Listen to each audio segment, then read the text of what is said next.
మీ తాకట్టు బంగారాన్ని విడిపించిన 30 నిమిషాల్లో క్యాష్ ఇవ్వబడును. కొమ్మూరి గోల్డ్. తెలుగు రాజకీయాల్లో పరిచయం అవసరం లేని నేత పొన్నాల లక్ష్మయ్య గారు.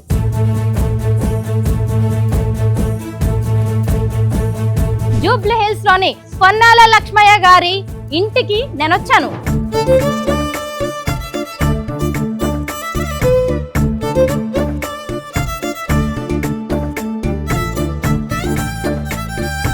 కిచెన్ లో కూడా బుక్స్ ఎక్కడైనా ఉంటాయా సార్? కిచెన్ లోకి వచ్చి కూడా చదువుతూ ఉంటారా మీరు?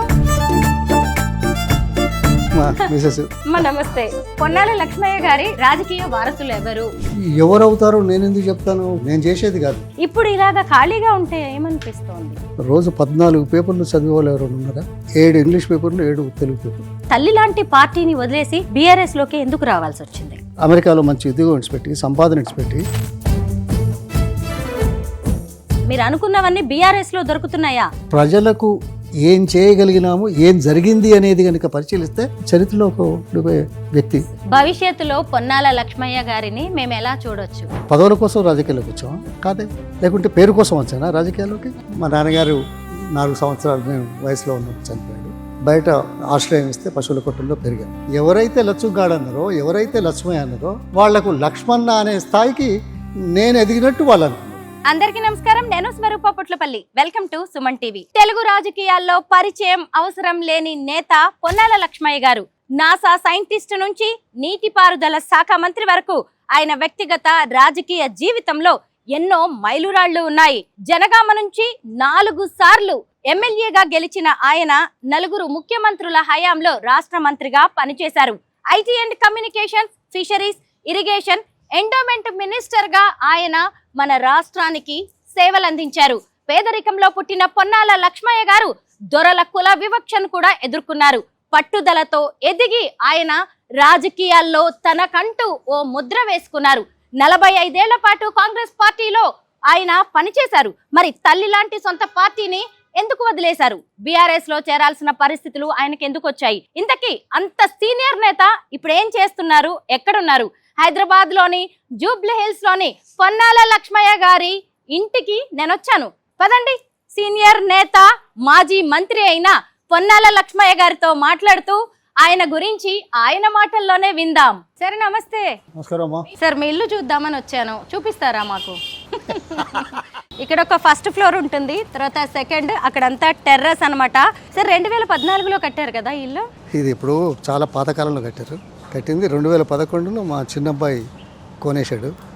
2014లో మినిస్ట్రీగా అయిన తర్వాత మినిస్టర్ క్వార్టర్స్ నుంచి నేరుగా ఈ ఇంట్లోకి వచ్చాను మా కొడుకు అడిగితే. మీ గురించి చాలా తెలుసుకోవాలి సార్. మీరు ఎంత పట్టుదలతో ఎదిగారో, ఎంత స్ఫూర్తివంతమైన జీవితమో మీది మా అందరికీ తెలిసిందే. అయితే ఇంట్లో ఎలా ఉంటారు, పర్సనల్ లైఫ్ ఎలా ఉంటుంది అనేది కూడా అందరికీ చూపించడం మాత్రమే మా లక్ష్యం. ముందుగా మీ బాల్యం నుంచి మనం మొదలు పెడదాము. పశువుల కొట్టంలో పుట్టిన మీరు అమెరికా వరకు వెళ్ళారు. ఆ తర్వాత ఉమ్మడి ఆంధ్రప్రదేశ్కి మంత్రిగా పనిచేశారు. సార్, ఫస్ట్ మీ చైల్డ్హుడ్ డేస్ గురించి చెప్పండి. మా నాన్నగారు 4 సంవత్సరాలు నేను వయసులో ఉన్నప్పుడు చనిపోయాడు. ఆయన ఒక భూస్వామి దొర దగ్గర గుమస్తాగా పనిచేసేవాడు. ఆయన చనిపోయిన తర్వాత మా అమ్మ 4 పిల్లలతో, నేను 2వ వాడిని, మా అమ్మమ్మ ఊరికి వచ్చాం. అయినా తల్లిదండ్రుల దగ్గర ఉండలేదు. బయట ఓ పశువుల కొట్టంలో మాకు ఓ ఆసామి ఆశ్రయం ఇస్తే పశువుల కొట్టంలో పెరిగాం, చదువుకున్నాం. నేను కొద్దిగా చదువుకున్న వాళ్ళలో పిల్లల్లో నేను క్లాస్లో బాగా ఉండేవాడిని. అందులో మా అమ్మగారు 12 పైసలు రైతు కూలి దినానికి 12 పైసలు సంపాదించేది.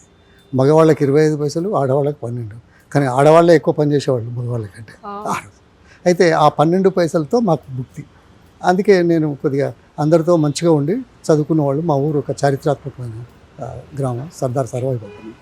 ఆ ఊళ్ళో కొంత ఎడ్యుకేటెడ్, ఎన్లైటెడ్ పీపుల్తో కలిసి మాట్లాడేవాడిని, తిరిగేవాడిని. నా క్లాస్మేట్లతో కానీ, నాకంటే చిన్న వాళ్ళతో కానీ, మిగతా వాళ్ళతో కలవకపోదు. ఎందుకంటే వాళ్ళ దగ్గర నేర్చుకునే దానికంటే వీళ్ళ దగ్గర నేర్చుకోవడం మంచిది అనే ఉద్దేశంతో నేను అలా ఉండిపోయాను. అయితే సమాజం ఎటువంటిది అంటే, ఇంత స్థాయిలో ఉన్నవాడు ఈ లక్ష్మంగాడు ఏమో ఎగురుతున్నాడు రా, వీళ్ళందరితో కలుస్తున్నాడు అనండి. ఎందుకన్నారు, ఎవరన్నారు అది పక్కన సమాజం. నేను ఎప్పుడైతే చదువుకొని దేశ స్కాలర్షిప్స్, నెహ్రూ చాట్ల అలాంటి వాళ్ళ ఇనిషియేషన్తో మొదలుపెట్టిన ఉత్తమ విద్యార్థులకు స్కాలర్షిప్స్ ఇచ్చే దాంట్లో నా పేరు కూడా పత్రికల్లో వచ్చే స్థాయికి ఎదిగి తీసుకొని ఇంజనీరింగ్లో జాయిన్ అయ్యాను, అడ్మిట్ అయ్యాను. అప్పుడేమన్నారు, ఇదే సమాజం లక్ష్మగాడు అనలే, ఈ లక్ష్మయ్య ఇంజనీరింగ్ కూడా చదువుతాడా అని అన్నారు. ఎవరైతే లక్ష్మగాడు అన్నారో పేరు మారింది. నేను మారలే, నేను తిరుగుతూ ఉన్నా, చేస్తున్నా. లక్ష్మయ్య ఇంజనీరింగ్ చదువుతాడు అన్నారు. ఆ తర్వాత సరే నిజాం ట్రస్ట్ ఫండ్ స్కాలర్షిప్, ఇంకా వేరే బ్యాంక్ అసిస్టెన్స్, అక్కడ స్కాలర్షిప్స్ అమెరికాలో అది చేసి అమెరికాకి వెళ్తుంటే అయిపోయింది. అదే సమాజం, అదే పీపుల్ ఏమన్నారు, ఏ లక్ష్మణ ఎప్పుడు వస్తున్నాడు మళ్ళీ ఇండియాకు, లక్ష్మణ ఎప్పుడు వస్తాడు, వచ్చేప్పుడు ఏం చేస్తాడంటే మనకు ఎవరైతే లక్ష్మగాడు అన్నారో, ఎవరైతే లక్ష్మయ్య అన్నారో వాళ్లకు లక్ష్మణ అనే స్థాయికి నేను ఎదిగినట్టు వాళ్ళు అనుకున్నారు. మినిస్టర్ అయ్యాక మిమ్మల్ని ఏమని పిలిచారు జనం? పొన్నాల గారు అన్నారు. పొన్నాల గారు దగ్గరకు వచ్చింది. పొన్నాల లక్ష్మయ్య గారు చూడడానికి చాలా సీరియస్ గా కనిపిస్తారు, కానీ ఆయనకి సెన్స్ ఆఫ్ హ్యూమర్ చాలా ఎక్కువ, హాస్య చతురత కూడా చాలా ఎక్కువ. సరే లోపలికి వెళ్దాము, ఎందుకంటే అసలే మంత్రిగా పనిచేసిన టైంలో కూడా మీకు ఎన్నో అచీవ్మెంట్స్ ఉన్నాయి, ఎన్నో రికార్డ్స్ ఉన్నాయి, వాటన్నిటి గురించి కూడా మేము తెలుసుకోవాలి. ఈ ఫొటోస్ చూస్తే తెలిసిపోతుంది అసలు పొన్నాల లక్ష్మయ్య గారు ఏంటి అనేది. సరే, అనగనగా ఒక లక్ష్మయ్య ఏంటి సార్ ఈ పుస్తకం? మారుమూల పల్లె నుంచి మహాప్రస్థానం వైపుకు, మీ గురించి ఒక్క పుస్తకం చదివితే తెలిసిపోతుంది సార్. వైఎస్ రాజశేఖర రెడ్డి గారే వచ్చారు. మనం పుస్తకం ఓపెన్ చేయగానే, సార్ రాజశేఖర రెడ్డి గారి హయాంలో మీరు ఇరిగేషన్ మినిస్టర్గా పనిచేశారు కదా, రాజశేఖర రెడ్డి గారితో మీ అనుబంధం గురించి చెప్పండి. నేను 78లో వచ్చిన తర్వాత మొట్టమొదటిసారి ప్రభాకర్ రెడ్డి గారు అని డిప్యూటీ స్పీకర్ ఉంది. ప్రభాకర్ రెడ్డి గారు సైదాబాద్ కాన్స్టిట్యుయెన్సీ ఆ ఏరియాలో గెలిచాడు. ఆ ఏరియాలో మా ఫాదర్ ఇన్ లా ఉండే పోలీస్ ఆఫీసర్, సిఐ. సో వాళ్ళకి పరిచయం ఉంది కాబట్టి మా అల్లుడు వచ్చాడు అని చెప్తే కలవమంటే నేను వెళ్ళి కలిశాను. ఎవరికి తక్కువ లేకుండా చూపించడానికి వచ్చి ఫ్రెంచ్ స్పోర్ట్స్ కార్ తీసుకొని వచ్చాను, కొత్తది. ఇక్కడ హైదరాబాద్లో రెండు ఇంపోర్టెడ్ బెస్ట్ కార్స్, ఒకటి కృష్ణారెడ్డిది తాజ్, మెర్సిడీస్ బెంజ్, తర్వాత నాది. ఇలా ఉండేసరికి ఏమవుతుంది, జనంలో పెద్ద లీడర్లలో ఓ పలానా ఆయన అని గుర్తింపు. ఇది లక్ష్మయ్య లక్ష్మణ పోయి పొన్నాల గారు అనే స్థాయి ఎట్లొచ్చిందో ఈ ఉంటే కనపడితే అది బాగుంటుంది. అందుకోసం సో దాంతో వచ్చాం. అప్పుడు ఇది రాజా రామ్మోహన్ రాయ్ ఫౌండేషన్ నన్ను అడిగారు, మేము మీ గురించి తెలుసుకున్నాము, మీ మీద బుక్ రాస్తున్నాము అని చెప్తే మంచిది అన్నాను. అడిగారు ఎవరెవరు అంటే, ఇంతకుముందు ఒక ఇద్దరిది పివి నరసింహరావు గారి చెన్నారెడ్డి గారి మీద రాశారు, అది తెలుగు వాళ్ళలో. ఏమైనా మరి వాళ్ళు ముఖ్యమంత్రులు అన్నారు, నేనేం కాలేదు కదా, నాదెందుకు అంటే, ముఖ్యమంత్రులు అయినా కాకుండా మీరు చేసిన చరిత్ర బాగుంది, మేము రాస్తాము. తక్కువ కాదు మీరు అని మీరు చెప్పకపోయినా మీ పుస్తకం చెప్పేస్తుంది. సొంత గడ్డ కోసం అమెరికా ఉన్నతోద్యోగం వదిలి, నాసా సైంటిస్ట్ ఉద్యోగం వదిలి సొంత గడ్డ కోసం పొన్నాల లక్ష్మయ్య గారు వచ్చేసారు. ఇంతకీ వారు పుట్టిన ఊరికి కూడా ఒక చరిత్ర ఉంది. సర్దార్ పాపన్న గౌడ్ గారు పుట్టిన ఊరిలోనే మన పొన్నాల లక్ష్మయ్య గారు పుట్టారు. అయితే ఇక్కడ రావడానికి కారణం అడిగారు కదా, నేను ఆ స్థాయి నుంచి పోయిన వాడిని. మొదటి రోజే ఏరోస్పేస్ నాసాలో పనిచేస్తే ఎంతమందికి సహాయం జరుగుతుంది, ఆ సహాయం ఇన్ని కోట్లాది మందిలో ఎంత పర్సెంటేజ్ ఉపయోగించుకుంటారు, అటువంటప్పుడు నాలాంటి వాళ్ళకి అవకాశాలు కల్పించే విధానాలు ఉండే ఏదైనా చేస్తే బాగుంటుంది కదా. నేను ఎలా ఎదిగానో, అవకాశం ఇస్తే ఇలా ఎదగడానికి ఏం అవకాశాలు నేను పరిశీలించి ఈరోజు మీకు ప్రశ్న, మీ ఊళ్ళో కానీ మీ వాడలో కానీ కోడి పెంట ముట్టుకొని ఆవు పెండ ముట్టుకొని పని చేయడానికి రమ్మంటే వస్తారా? ఆ పనిని హీనంగా చూస్తారు. అవును సార్. అత్యంత తక్కువ సామాజిక కోణంలో ఉన్నవాళ్ళు కూడా అది ఇది ఒక దీని కింద చూడరు. అటువంటిది నేను ఎందుకు దాన్ని సెలెక్ట్ చేసుకున్నానంటే, నిర్భాగ్యులు, చదువుకోని వారు, అదృష్టహీనులు, సమాజంలో అట్టడుగు వర్గాల నుంచి వచ్చిన వాళ్ళు, ఈ రాష్ట్రం దేశంలో 80% మేరకు ఆ రోజుల్లో వ్యవసాయం మీద ఆధారపడ్డారు. వ్యవసాయం మీద ఆధారపడితే కూలి ఎప్పుడు దొరుకుతుంది? నాట్లు వేసినప్పుడు, కోతలకు వచ్చినప్పుడు. ఎంతమందికి దొరుకుతుంది? ఊళ్ళో ఉన్న వాళ్ళందరికీ దొరుకుతుందా? దొరకదు. ఎన్ని రోజులు దొరుకుతుంది? 10 రోజులు, 15 రోజులు. అందుకే అప్పుడప్పుడే అవేర్నెస్ పెరుగుతున్న నేపథ్యంలో కోళ్ల పెంపకం ద్వారా deprived classes, rural, unskilled, uneducated, most unfortunate పీపుల్కి ఉద్యోగాలు దొరుకుతాయని, ఆ ఉద్యోగాలు దొరికితే కుటుంబమే గౌరవంగా బ్రతకడంతో పాటు పిల్లలు పైకి రావడానికి అవకాశం ఉంటుంది. భారతదేశం ప్రపంచంలో 2వ స్థానంలో ఉంది చైనా తర్వాత, కోళ్ల ఉత్పత్తిలో, గుడ్ల ఉత్పత్తిలో. అదే కాకుండా తెలుగు రాష్ట్రాలు ఇప్పుడు 2 అయినాయి. ఈ రాష్ట్రం దేశంలో అన్ని రాష్ట్రాల కంటే చాలా ముందంజలో ఉంది, 6 రెట్లు ఎక్కువగా ఉంది. దేశంలో 101 ఎగ్స్ పర్ క్యాపిటా ప్రొడక్షన్ అయితే మన రాష్ట్రంలో 600 పైసలకు ఉన్నాయి. గుర్తించే మేము చేసిన సేవ, తర్వాత ఎక్స్పాన్షను, ఇది వ్యాపార కోణంలో చూసేవాళ్ళు ఉంటారు, కానీ పేదరికం కోణంలో చూసి అవకాశాలు కల్పించడానికి చేసిన దాంట్లో మాకు పౌల్ట్రీ లెజెండ్ ఆఫ్ ఇండియా అని ఇక్కడ దేశం గుర్తించింది. ఇదేంటి సార్ తొలి సంతకం నాదే? అంటే తొలి సంతకం అనేది దీనికి, ఇది తెలంగాణ ఏర్పాటు కోసం చేసిన 42 మంది ఎమ్మెల్యేల్లో మొదటి సంతకం నేను చేసిన. నా తర్వాతనే మిగతా వాళ్ళు చేశారు. అట్లాగే తెలంగాణ డెవలప్మెంట్ గురించి 1992లో డెలిగేషన్ అన్ని పార్టీల ఎమ్మెల్యేలు పోతూ ఉంటే ఏపీ ఎక్స్ప్రెస్కు జెండా ఊపి పంపించాను. ఇవన్నీ నెగిటివ్ అయినాయి నాకు ఇలా చేయడం వల్ల. తర్వాత రెజల్యూషన్ నేనే చేశాను. ప్రొఫెసర్ జయశంకర్ గారిని ఢిల్లీకి తీసుకెళ్ళి, ప్రొఫెసర్ జనార్దన్ రావు, ప్రొఫెసర్ జయశంకర్, అప్పటికి వీళ్ళకు ఎవరికి తెలియదు రాజకీయ నాయకులకు, నేను మీరైతే బాగుంటుంది, మాట్లాడితే ఇండిపెండెంట్గా ఉంటుంది అని ప్రణబ్ కుమార్ ముఖర్జీ కమిటీ ముందు 2.5 గంటలు మాట్లాడేవాళ్ళు. అది తెలంగాణ విషయంలో నేను తీసుకున్న శ్రద్ధ. చిన్నప్పుడు 1955లో తెలంగాణ ఆంధ్రప్రదేశ్ ఏర్పడక ముందు ఒక ఉద్యమం నడిచింది. అందులో మేము 5వ తరగతిలో ఉన్నప్పుడు బడిగంట కొట్టి బజార్లోకి వచ్చి ఊళ్ళో విశాలాంధ్ర వద్దు తెలంగాణ ముద్దు అనే నినాదాలతో క్లాసెస్ బాయ్కాట్ చేసిన చరిత్ర మాది.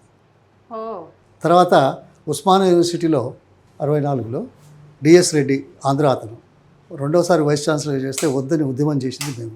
అప్పుడు జయపాల్ రెడ్డి గారు యూనివర్సిటీ ప్రెసిడెంట్గా ఉండే. అంటే దీనికి అదేవిధంగా తెలంగాణకు నీళ్లు అవసరం అని చెప్పేసి గోదావరి జలాలు కావాలని 2 సంవత్సరాలు నేను, పురుషోత్తం రెడ్డి గారు ఆయన అధ్యక్షుడు, నేను జనరల్ సెక్రటరీగా చేసిన తర్వాతనే 94లో శ్రీరామ్ సాగర్ వరద కాలువకు పివి గారు ప్రధానమంత్రిగా 94లో ఆయన ఫౌండేషన్ వేశారు. కానీ కాలం. సో ఇలా చాలా ఉన్నాయి. మేము ప్రాంతం కోసం, ప్రజల కోసం చేయాలన్న తపనతోటే రాజకీయాల్లో వచ్చాం. ప్రభుత్వం ఈ పౌల్ట్రీలో మొదలుపెట్టినప్పుడు ప్రభుత్వ సహకారం ఉంటే అప్పుడు డిఆర్డీ అనేది డిస్ట్రిక్ట్ రూరల్ డెవలప్మెంట్ ఏజెన్సీ ఈ స్మాల్ ఫార్మర్స్ని ఎంకరేజ్ చేసి ల్యాండ్ ఇప్పించి, షెడ్లకు లోన్లు ఇప్పించి చేయడం వల్ల వాళ్ళు బతకడమే కాకుండా కుటుంబాలు బాగుపడ్డాయి. ఆ తర్వాత వాళ్ళు పౌల్ట్రీ నడిపినా నడపకున్నా ఆ ల్యాండ్ ధర గజానికి ₹1,00,000. పొన్నాల లక్ష్మయ్య గారు అలాగే వైఎస్ రాజశేఖర రెడ్డి గారి పేరు వినగానే చాలామందికి జలయజ్ఞం గుర్తొస్తుంది. మీరు భారీ మధ్య తరహా నీటిపారుదల శాఖ మంత్రిగా పనిచేసినప్పుడు చేపట్టిన అద్భుతమైన ప్రాజెక్ట్ ఇది. జలయజ్ఞంకి సంబంధించి కొన్ని విషయాలు మాతో షేర్ చేసుకోండి.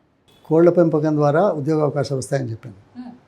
91లో మంత్రి అయిన తర్వాత జనగామ ప్రాంతం దుర్భిక్షమైన ప్రాంతం, 2 రివర్ బేసిన్స్ మధ్యన లైన్ ఉంటుంది, 16 మైల్ అని ఉంటుంది జనగామ నుంచి. ఆ సైడ్ గోదావరికి పోతాయి, ఈ సైడ్ కృష్ణాకు వస్తుంది రివర్ బేసిన్స్. అటువంటి ప్రాంతంలో తక్కువ వర్షపాతము, డ్విండ్లింగ్ గ్రౌండ్ వాటరు, తర్వాత వ్యవసాయం మీద ఆధారపడ్డ వాళ్ళకు నీళ్లు లేకపోతే ఏం చేయగలుగుతారు? ఆ రోజుల్లో వేరే అవకాశాలు లేవు. అందుకోసం ఇది కావాలని పోరాటం చేసినాం. చేయడంతో కొంత మొదలైంది. దాంతో 200 గ్రామాలలో 744 చెక్ డ్యాములు చేసాం. ఏది జలయజ్ఞం తీసుకోకముందే, ఎత్తైన ప్రాంతం కాబట్టి 150 చిన్న కుంటలు కట్టించాను. తర్వాత ఒక 14 చెరువులు రిపేర్ చేసి నీళ్లు సేవ్ చేసి స్టోర్ చేసి అవకాశం ఇప్పించాం. జలయజ్ఞంలో 86 ప్రాజెక్టులు రాష్ట్రంలో, దేశంలో ఎక్కడా లేని విధంగా మొట్టమొదటిసారి రూపకల్పన చేసిన చరిత్ర మరి రాజశేఖర రెడ్డి గారి ప్రోత్సాహంతో చేయగలిగాం. అది ఒక చారిత్రక ఘట్టం. అది ఆ పుస్తకం కూడా అయిపోయింది, దాదాపు 510 పేజీలు.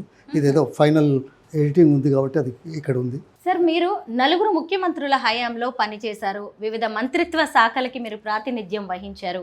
ఆ విశేషాలు చెప్పండి. ప్రజల అవసరాలను గుర్తించి అవసరానికి అనుగుణంగా కార్యక్రమాలు ప్రభుత్వాల ద్వారా చేయాలనే ఉద్దేశంతో రాజకీయాల్లోకి వచ్చాం, అంతే కదా.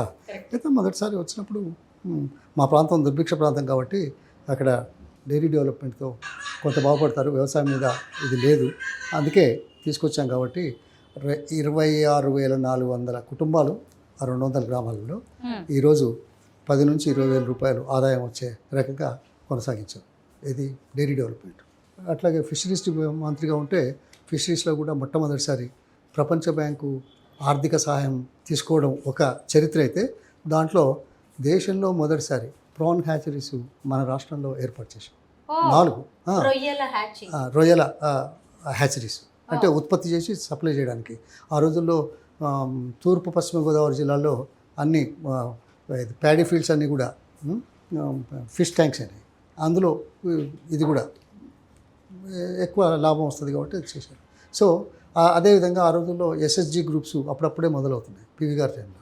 అందులో చేపల పెంపకందారుల ఫ్యామిలీస్ ఏవైతే ఉన్నాయో వాళ్ళు ఆంధ్రాలో తీర ప్రాంతంలో ఏం చేసేది అంటే పొద్దున ఊళ్ళో ఉన్న పెద్ద మంది దగ్గరికి వెళ్ళి ఒక 100 రూపాయలు తీసుకొని ఈ తీర ప్రాంతంలో ఉన్న చేపల కుప్పళ్ళు బుట్టలో వేసుకొని వచ్చి ఇల్లు తిరిగి అమ్మి సాయంకాలం 100 రూపాయలకు 110 రూపాయలు 115 రూపాయలు ఇచ్చింది. అంటే ఒక్కరోజుకే 100 రూపాయలకు 10 రూపాయల నుంచి 15 రూపాయలు అదనంగా ఇచ్చేవాడు. అటువంటిది ఇది చాలా అన్యాయం కదా అని చెప్పేసి ఒక సంస్థలు స్థాపించి 20 మందిని ఒక్కొక్క గ్రూప్ చేసి ఆ గ్రూపులకు ఒక్కొక్కరికి 200 రూపాయలు అప్పిచ్చే విధంగా ప్రభుత్వం ద్వారా ఒక మహత్తరమైన కార్యక్రమం తీసుకుంది. పొన్నాల లక్ష్మయ్య గారికి 2 కొడుకులు అని చెప్పారు కదా, ఇదిగోండి వాళ్ళ ఫ్యామిలీ ఫొటోస్ ఇక్కడ కనిపిస్తున్నాయి. పెద్దబ్బాయి రామకృష్ణ, కోడలు ఉమాదేవి, చిన్నబ్బాయి మురళీకృష్ణ, కోడలు వైశాలి అన్నమాట.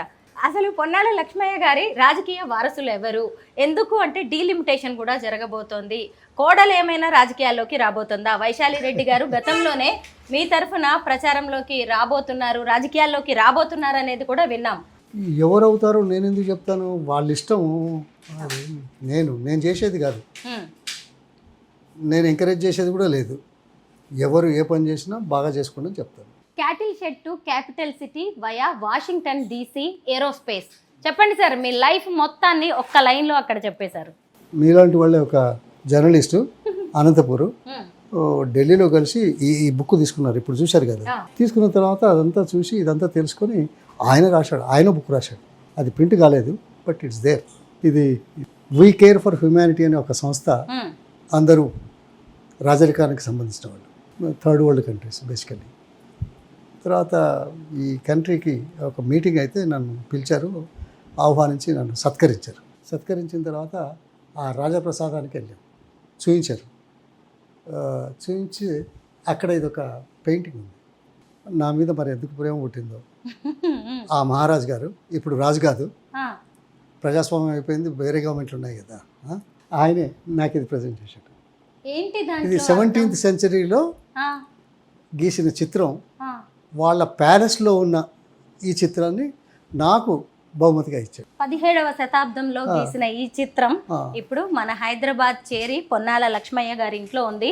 పొన్నాల లక్ష్మయ్య గారు చాలా సీనియర్ నేత, మంత్రిగా పనిచేశారు. జీవితంలో ఎన్నో గొప్ప స్థానాలకి వెళ్ళొచ్చిన వ్యక్తి.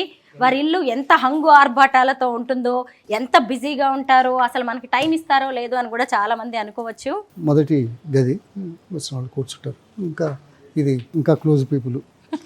హాల్ ఇదంతా కూడా లోపల. ఇది ఒక డైనింగ్ హాల్. ఇది అందులో మా పాత ఫోటోలన్నీ ఉన్నాయి. పాత ఫోటోలన్నీ, ఆ పుస్తకాలు, ఈ పుస్తకాలు, అది ఇగో ఈడ కూడా పుస్తకాలు ఉన్నాయి. ఇక్కడ ఇక్కడ ఇక్కడ చూడండి, ఇక్కడ చూడండి. ఇటు కిచెన్ లో కూడా బుక్స్ ఎక్కడైనా ఉంటాయా? చూడండి, కిచెన్ షెల్ఫ్ లో కూడా బుక్స్. సార్, కిచెన్ లోకి వచ్చి కూడా చదువుతూ ఉంటారా మీరు? నేను ఇక్కడ కూర్చుంటాను కాబట్టి నాకు కనిపించేటట్టు పెట్టుకుంటాను. నాకు ప్లేస్ ఉంది. మా మిసెస్ అమ్మ నమస్తే. అరుణాదేవి గారు. అరుణమ్మ, అరుణ హెల్త్ బాగాలేదంట, నేనేం మాట్లాడలేను అంటున్నారు. పర్వాలేదు, అవన్నీ కనబడుతున్నాయి కదా, మెడిసిన్స్ 8 గంటలకు అన్ని మెడిసిన్స్. సార్, ఒకప్పుడు మినిస్టర్ గా ఎంత బిజీగా ఉండేవారు కదా, ఇంటి నిండా జనం వచ్చిపోయే వాళ్ళతో అసలు నిమిషం తీరిక లేకుండా ఉండేదేమో మీ లైఫ్. ఇప్పుడు ఇలాగా ఖాళీగా ఉంటే ఏమనిపిస్తోంది? ఖాళీగా ఎందుకుంటాం?